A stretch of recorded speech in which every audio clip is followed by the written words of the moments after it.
I would like to begin by thanking the SPD and all my friends here who have made it possible for me to come to receive the Willy Brandt Prize and to talk to you. Talk to you not just because I think I have anything special to say, but because I would like to strengthen the ties of friendship and understanding between us. When I was told that I had been awarded the Willy Brandt Prize for International Understanding, Freedom and Peace, I wondered what that had to do with the work that I had been doing in my country.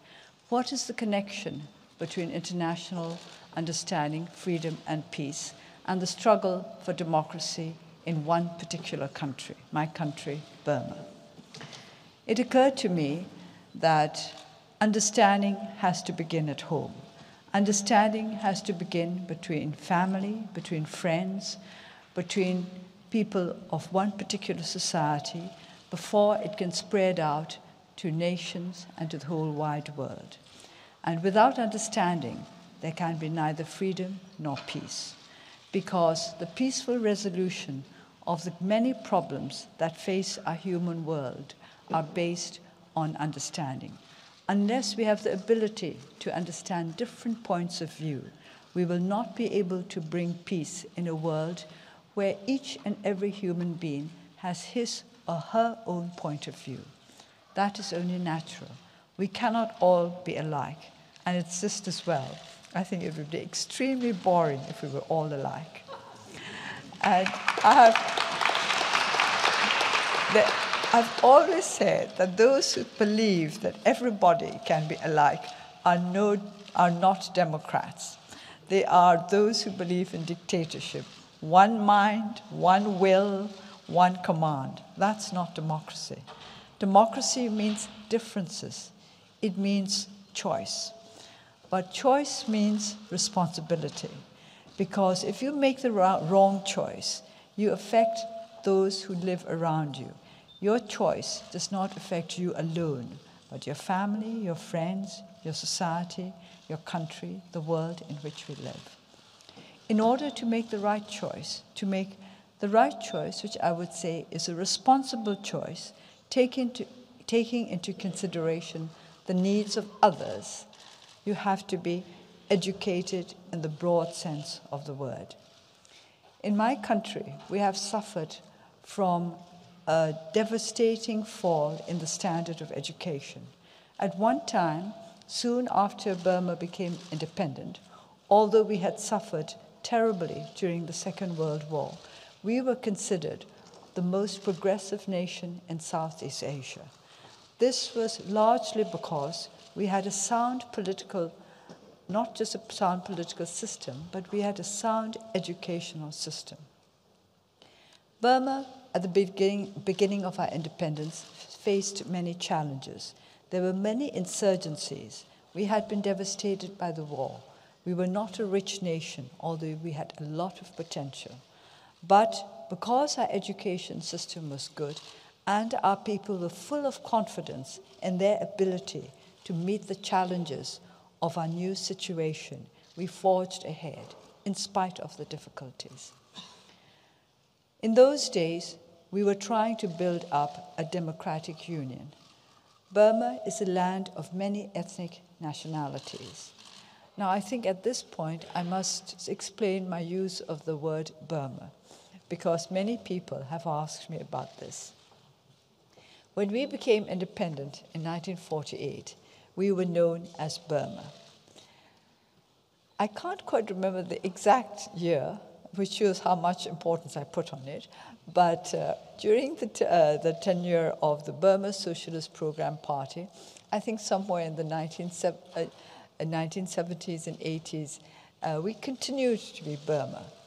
But after the military regime took over in 1988, one day it was announced, I understand in the newspapers and on the state radio, that our country would henceforth be known internationally as Myanmar and no longer as Burma. The official explanation, as it was given, was that Burma was a colonial invention, whereas Myanmar was a native name. it was our name for our country. This, of course, is not true. As I said earlier, Burma is a country of many ethnic nationalities, and the Burmese are just one of those ethnic nationalities. The literary name for the Burmese is Myanmar. So in fact, the name Myanmar is simply the literary name of one particular ethnic group, the biggest ethnic group, the Burmese. I am a Burmese. Now, or Myanmar. In Burmese, we say Myanmar. When I speak in Burmese, I never refer to us as Burmese. I refer to us as Myanmar. I think the same way as when you speak English, you refer to yourself as Germans rather than as Deutsch. That is perfectly natural.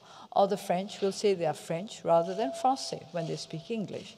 In the same way, when I speak English, I refer to my country as Burma. But the main reason why I object to the new name Myanmar is because it was imposed on our country without referring to the will of our people. In other words, Myanmar was given a name given to us in an entirely undemocratic fashion.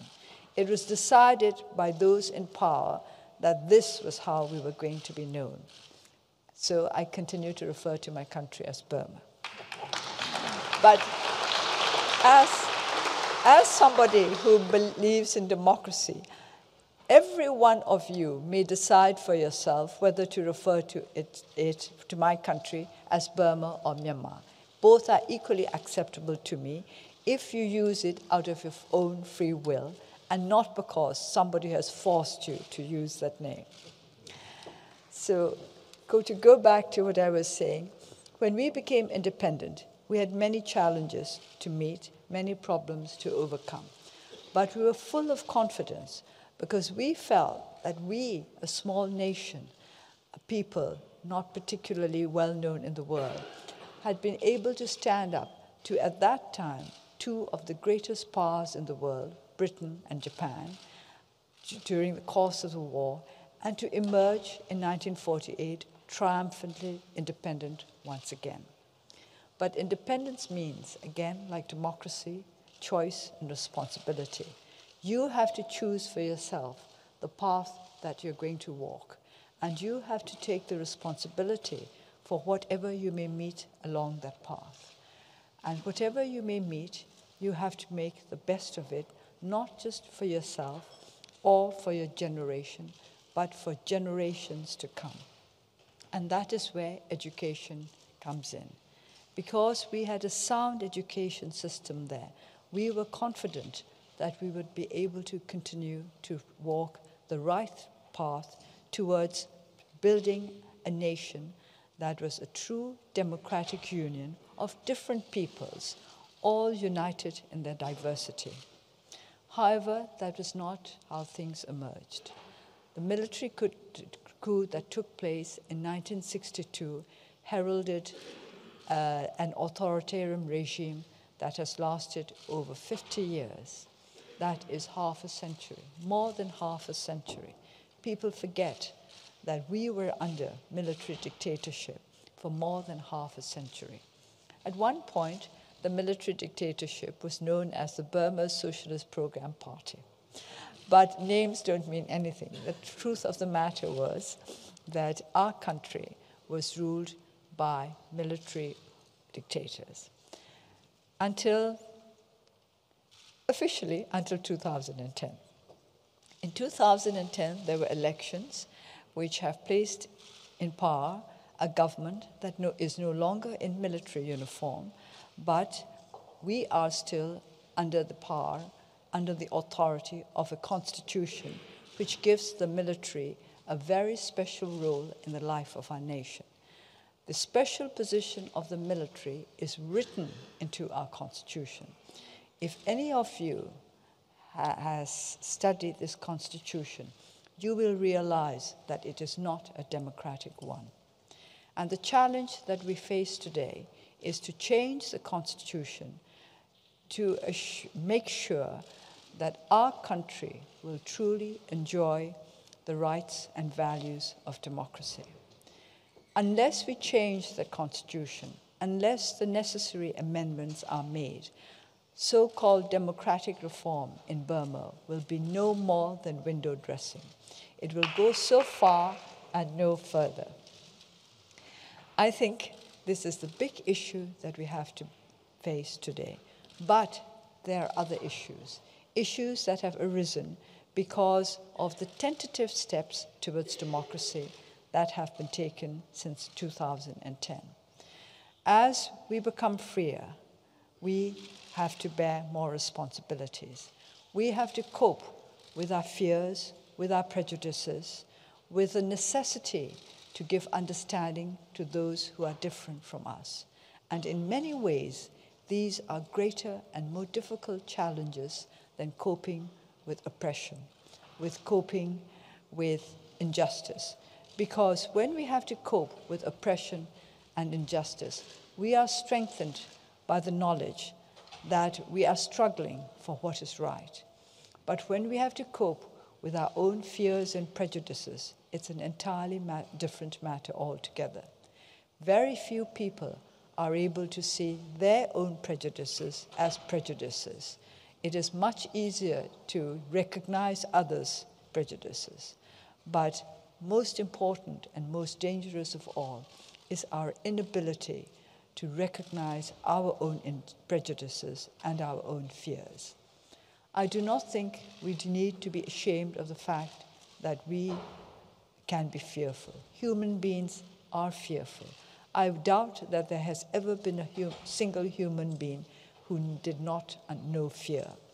People have talked about me as being very courageous, but that does not mean that I have not known fear. It simply means that I have had to learn to cope with my own fears and to overcome them and to make sure that they do not distort my values and my life. But if we do not have the courage to face our own weaknesses, we will not be able to forge ahead.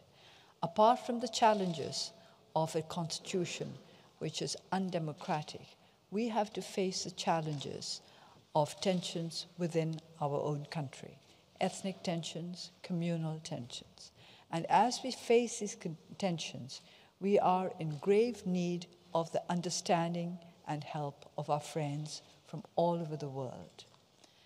I do not believe that we can resolve conflict through condemnation, through anger, through trying to find out whom we should accuse of the troubles that have arisen.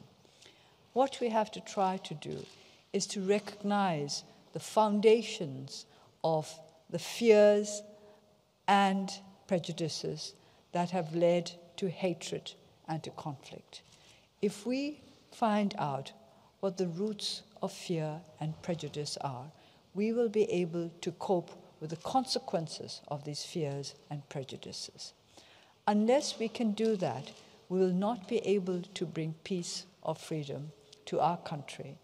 And as long as peace and freedom are lacking in one particular country, we cannot claim that the whole world is at peace. Willy Brandt was right in equating freedom and peace with democracy. We need all three if we are to live our lives as dignified human beings. I, like many who believe in democracy, recognize that it's not a perfect system, but still the best that we have been able to devise, because it gives an opportunity for everybody to express their own values without fear that they will be condemned or punished for holding these values, for subscribing to these values. The values that we believe in, as those who truly believe in democracy, are that we can learn to live with one another despite our differences. But in order to live together in peace with those who think differently from us, we have to be aware of the need for what I refer to as negotiated compromise. To me, that is the foundation of a democratic culture. And what we are trying to do in Burma is not simply to set up a democratic political system, but to establish the foundation of a truly democratic culture.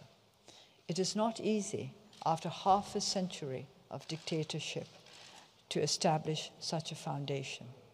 Our young people grew up under an authoritarian regime. And an authoritarian regime not only breeds fear, it narrows our outlook of the world in which we live. In order to be safe, we have to keep to a very narrow path. And after having kept to an extremely narrow path for decades, it is difficult for us to broaden our horizons. We will do it, we can do it, but it will take time. At the same time, we cannot afford to be too relaxed about taking our time. So what we have to do is to make haste slowly, or putting it the other way around, we have to hastily be slow. We can't be too slow. We have to forge ahead for the sake of generations to come, because the world is not going to wait for us to catch up. However much sympathy there may be for us, however warm the friendship for us, the world will not wait. This is the way of the world. It will go on. It will go along its own path, and unless we can keep up with them, we will simply fall behind. And for me, that is a great concern, that our country should not continue to fall behind the rest of the world in our quest for understanding, freedom, and peace, starting with understanding, freedom, and peace within our own country.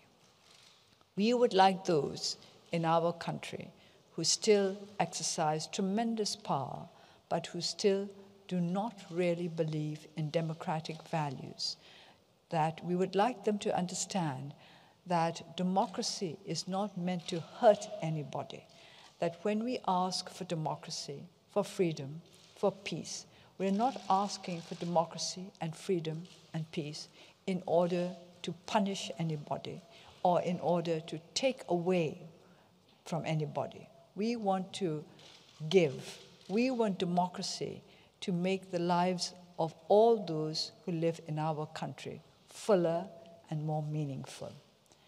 There is too much fear and concern for the future in those who have held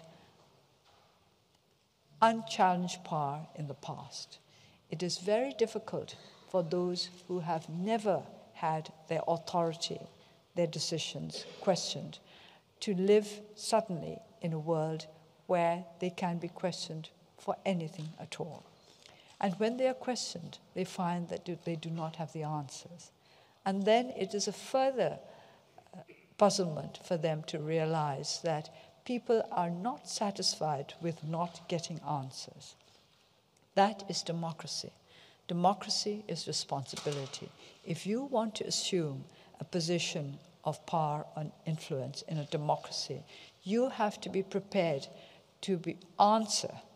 You are answerable to the people who have put you in a position of influence. This is what elections are about. The people elect you that you may act for them. And if they are not convinced that you are acting in their interests for them, they have the right to question you. They have the right to challenge you. They have the right not to elect you again. This is what all those who have decided that they will walk the path of democracy need to understand. Unfortunately, this is not clear to many members of our government who were also members of the previous government. Just because you change your clothes, that is to say, just because you change out of military uniform into civilian clothes, it does not mean that your mindset changes automatically. The way in which you have operated for decades does not change automatically in 3 years. You keep to that same way of thinking, but that has to change. Without changing your mindset, you cannot really bring about the kind of change that will truly benefit your society, particularly if the society is newly emerging from dictatorship into democracy. Burma is not yet a democracy. We have been given the chance to build a democratic society. We have not yet built one. But because we have been given the chance, because we now have a choice, we are at a most sensitive, most dangerous time in the path of our evolution. Many people have talked about the difficulties and dangers we faced previously under the military regime. But I think that the dangers that we face now are greater, because this is a time when we have the chance to make our nation the kind of nation we have hoped for a long time. And such chances do not come again easily. We have to take this chance while we can and to make the best of it. And in this, we need the support and help of our friends. Those of you who have been experienced in the transition from authoritarianism to democracy, those of you who have been involved in facing the challenges of different ways of thinking, clashing, and to find an answer out of these clashes. Those of you who have had to build unity out of diversity. Those of you who have worked for reconciliation between different ideologies and different peoples. I think Willy Brandt would have understood our problems. He would have understood perfectly why national reconciliation is so important for us. My party, the National League for Democracy, when it was founded in 1988, placed national reconciliation at the top of our agenda. Without national reconciliation, we would not be able to forge ahead. And for us, national reconciliation had many faces. It was reconciliation between the military regime and our civilian population. It was reconciliation between those who believed in authoritarianism and those who believed in democracy. It was reconciliation between different ethnic groups and different communities. National reconciliation will have to be the foundation of the democratic union that we wish to build. I do not think you would find anybody in Burma who would object to the idea of a truly democratic union based on understanding between all our different ethnic groups and communities. But how we achieve that union has yet to be decided. There are those who theoretically wish for a union but are not doing enough to bring about unity. How can you have a union without unity? And how can you have a unity without understanding? And how can you have understanding unless you are prepared to let go of some of your own prejudices and some of your own desires, that we may all live together in harmony and in peace? So democracy is not just a matter of getting, it is also a matter of giving up. Giving up some of the things that you hold dear, if you know, if you have the courage to recognize that what you hold dear may not work for our nation as a whole. This is what we have to cope with now in Burma as we proceed along the path that has been opened to us. In an emergency democracy, the most important elections are not the first ones, but usually the second or the third. Those are the elections that will decide whether or not we have genuinely decided to walk the democratic path. In Burma, we have had two major elections, two elections of historic importance. One was in 1990, and this was when my party, the National League for Democracy, won 82% of the seats. Because we won too many seats, we were not only not allowed to form a legislature, the great majority of our leaders ended up in jail or under house arrest. That was in 1990. Now, the second historic elections were held in 2010. Those elections were held as part of the 7-step roadmap that was laid down by the military government in 2003. This was step number 6, preceded by the step that made this present constitution legal. There was a referendum in 2008 to adopt this constitution, and according to this referendum, 92% of our people thought that the constitution was desirable. This is very interesting because I don't think 92% of them went to the polls at all. But still, strange things can happen. And we understand that this figure, I understand that this figure, 92%, means that the constitution that was adopted in 2008 was every bit as popular as the constitution that was adopted in 1974, also with 92%. Coincidences happen in Burma. But the 1974 constitution was a socialist one. This was the one on which the Burma Socialist Program Party government founded its authority.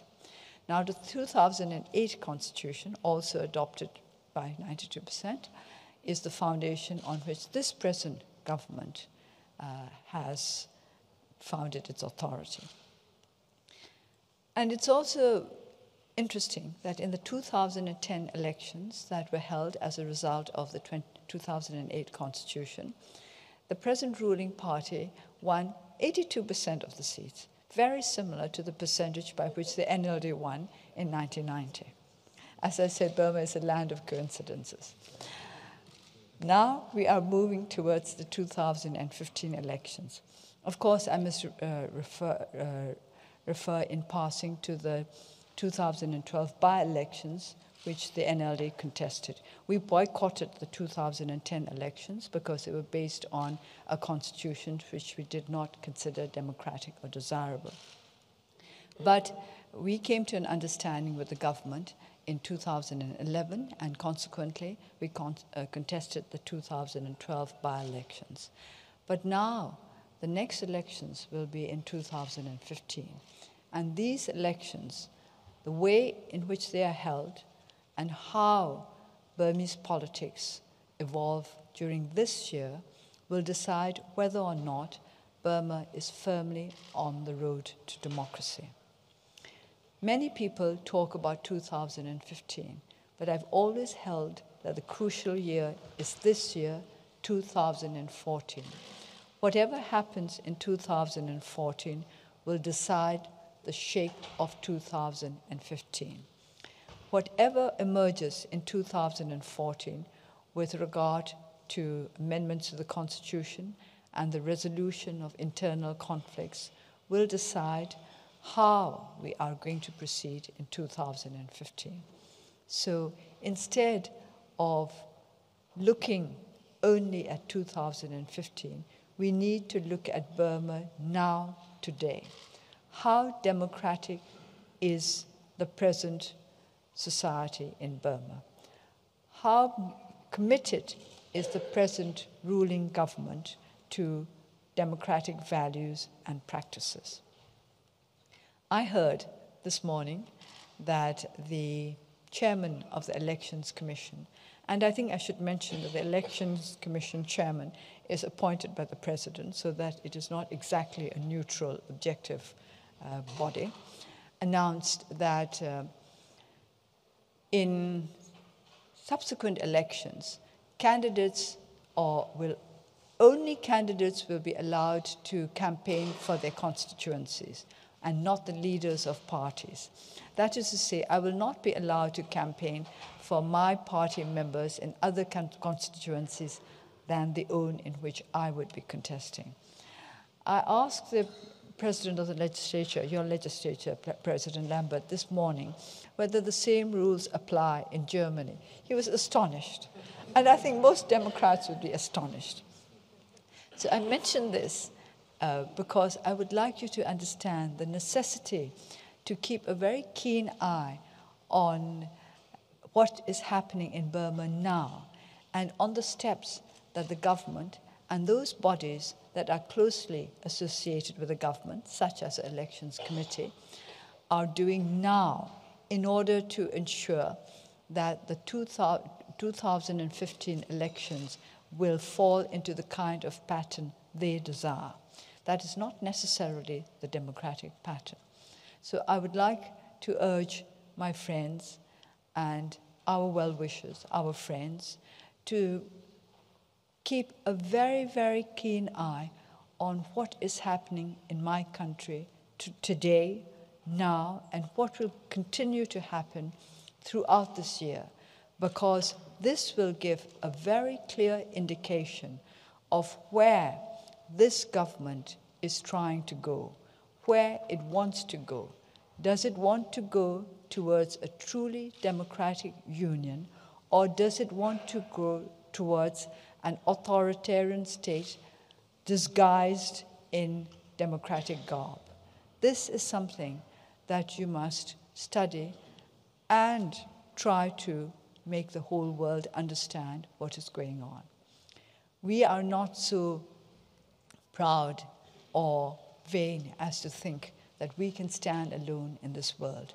No country can stand alone in this world today. And when we say that we need the support and understanding of friends and well-wishers, it is not because we do not have belief in our own selves. It is not because we do not have confidence in our ability to take care of our own problems, but because we recognize that the problems of nations in today's world are all linked in some way or the other. It is amazing how those who talk about the sovereignty of their nation, about the necessity to keep nations from interfering in the internal affairs of other nations. It's amazing how those who engage in such rhetoric are quite happy to let any nation engage with them economically if they think it's in their interest. So we cannot separate issues in this way. We have to take a holistic view of democracy.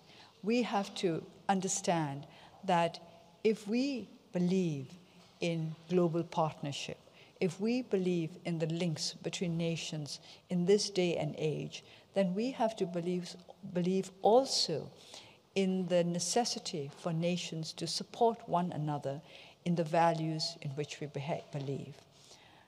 Willy Brandt believed in the values of democracy. He believed in the values of freedom, of peace, of understanding. We in the National League for Democracy and other democratic forces in Burma believe in these same values. And that is what brings us close to one another. That is what gives us the right to refer to you as our friends, linked together by shared values and interests.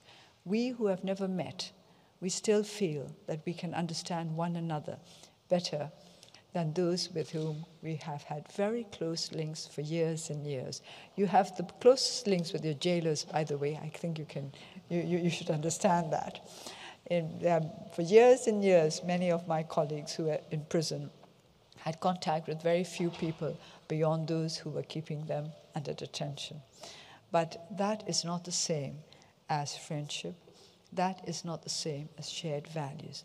But yet, it is these very jailers that we wish to be our friends, our colleagues, the people who will march with us together in our efforts to construct a new nation. This is why national reconciliation for us is the basis of a democratic union that will stand up to the challenges of the future.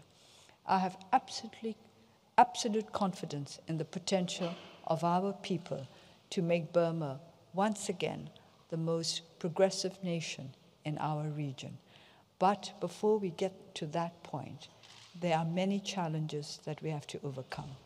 And I would like to request you, our friends and well-wishers to help us in overcoming these challenges.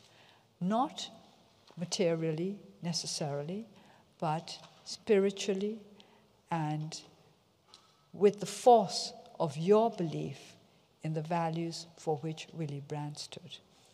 It is with great pride and at the same time with great humility that I accept this prize, because any prize that one accepts is a responsibility. When you accept a prize for freedom and peace and democracy, you commit yourself to those values. If you are unable to accept those values, then logically and ethically, you have to reject that prize. And I have no intention of rejecting the prize. Apart from anything else we needed, it is a very generous prize, and I would like to say that I would use it towards education in my country, because education is essential to building up the kind of broad understanding, the kind of flexibility of the intellect that I would like our young people to possess. It is this flexibility of the intellect that will enable them to overcome their fears and prejudices and to establish the roots of a nation that is truly able to build unity out of diversity. And I would like to conclude by thanking all of you who have given us courage and hope and who have strengthened us throughout our struggle. There were days when we felt that we had been abandoned. We felt that the world had forgotten us.